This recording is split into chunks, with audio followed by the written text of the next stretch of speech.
the summer of 1986 in Mexico. That's where we saw what might just be the single greatest individual performance in the history of sports.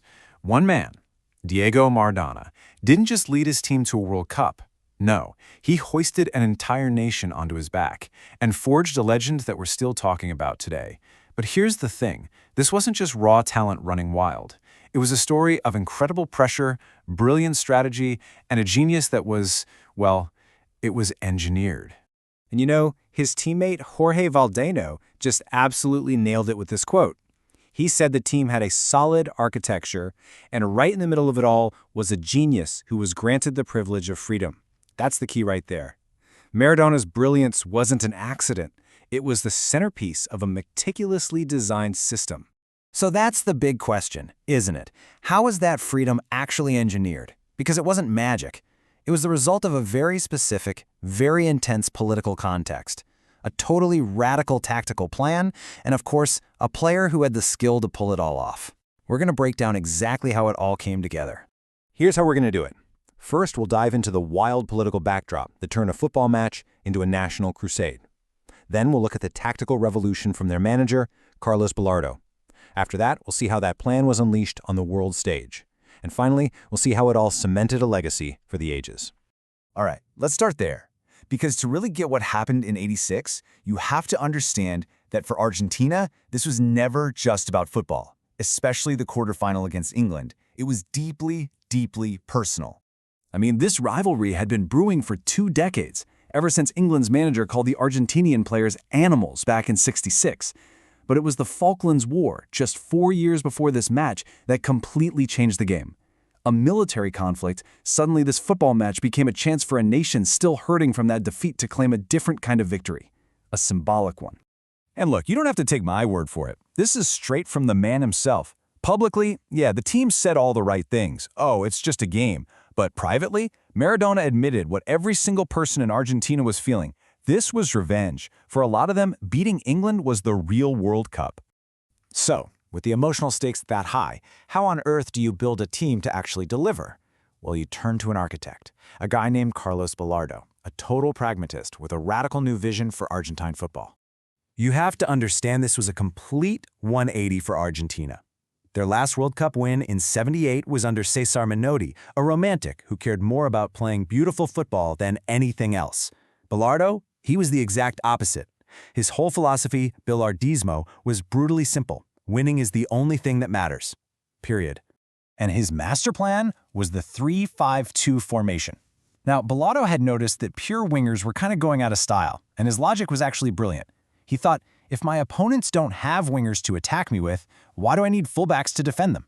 So he just got rid of them and packed the middle of the field to create this incredibly solid defensive core. And you can see here how every single piece had a job. You had a 3-man defensive wall, wingbacks who ran themselves into the ground covering the entire sideline, and a midfield built like a shield. And what was the point of all this structure? It was all designed to build a fortress that allowed one man, Maradona, to be totally and completely free from any defensive responsibility. His only job? Go create. And that brings us right back to what Valdano said. Maradona's freedom wasn't an accident. It was the entire point of a highly disciplined, highly structured system. You had 10 guys playing with rigid, precise instructions so that one guy could play with none at all. So now we go to the pitch, the Azteca Stadium in Mexico City. This is where the plan, the politics, and the pure genius all came crashing together in one unforgettable masterpiece. So 6 minutes into the second half, the game is scoreless. Maradona goes up for a ball with England's giant goalkeeper Peter Shilton and punches it into the net. It was a perfect example of what Argentines call viveza criolla. It's like street smarts, cunning, a way for the little guy to get one over on the big guy. He famously called it a goal scored a little with the head of Maradona and a little with the hand of God. But if that first goal was all about controversy and cunning, the second one, just 4 minutes later, was something else entirely. It was pure, undeniable, sublime genius. A moment that just erases all arguments and leaves you speechless.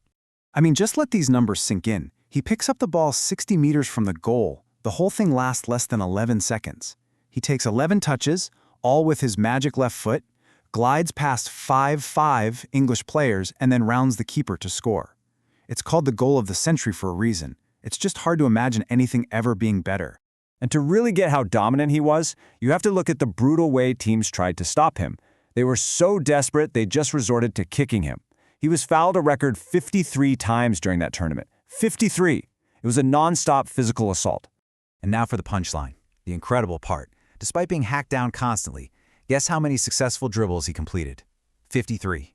It's his perfect, beautiful, defiant symmetry. For every single time they knocked him down, he got right back up and danced past someone else. Their tactics just didn't work. And his impact on the scoreboard was just staggering. Just look at this. He scored 5 goals and he assisted 5 more. That means he was directly involved in 10 of Argentina's 14 goals in the entire tournament. That's over 71%. It's just an unbelievable level of individual dominance. So after that insane emotional peak of beating England, you might think the job was done, but it wasn't. Not even close. He still had to drag Argentina all the way to the finish line. And he was the difference maker, every single time.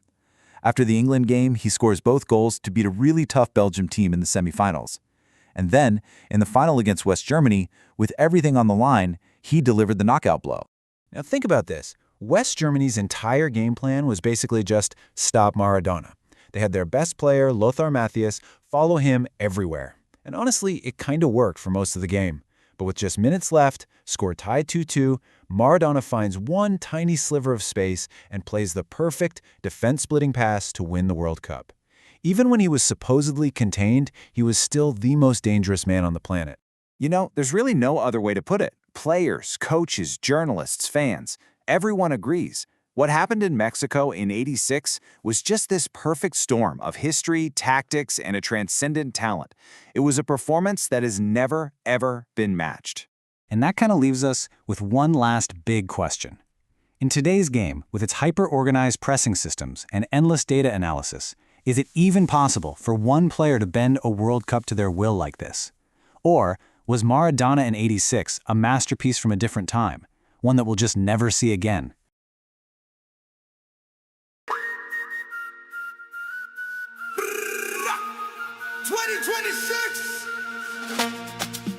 World Cup vibes.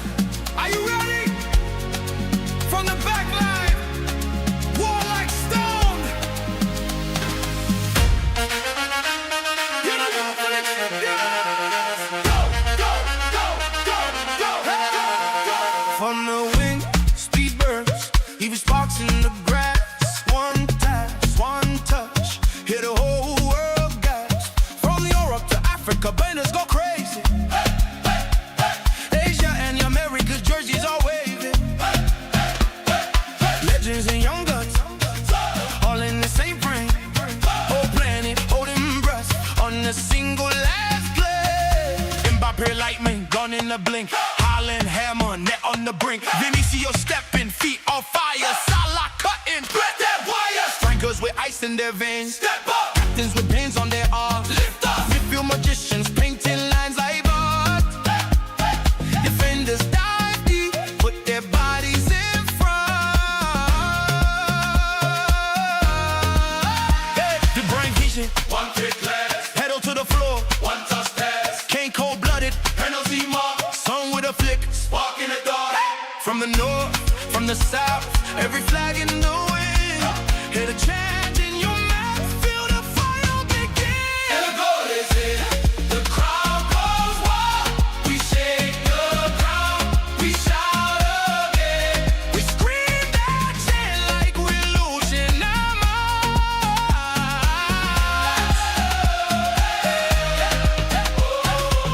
We sing as one world, one dream. From every flag, every name,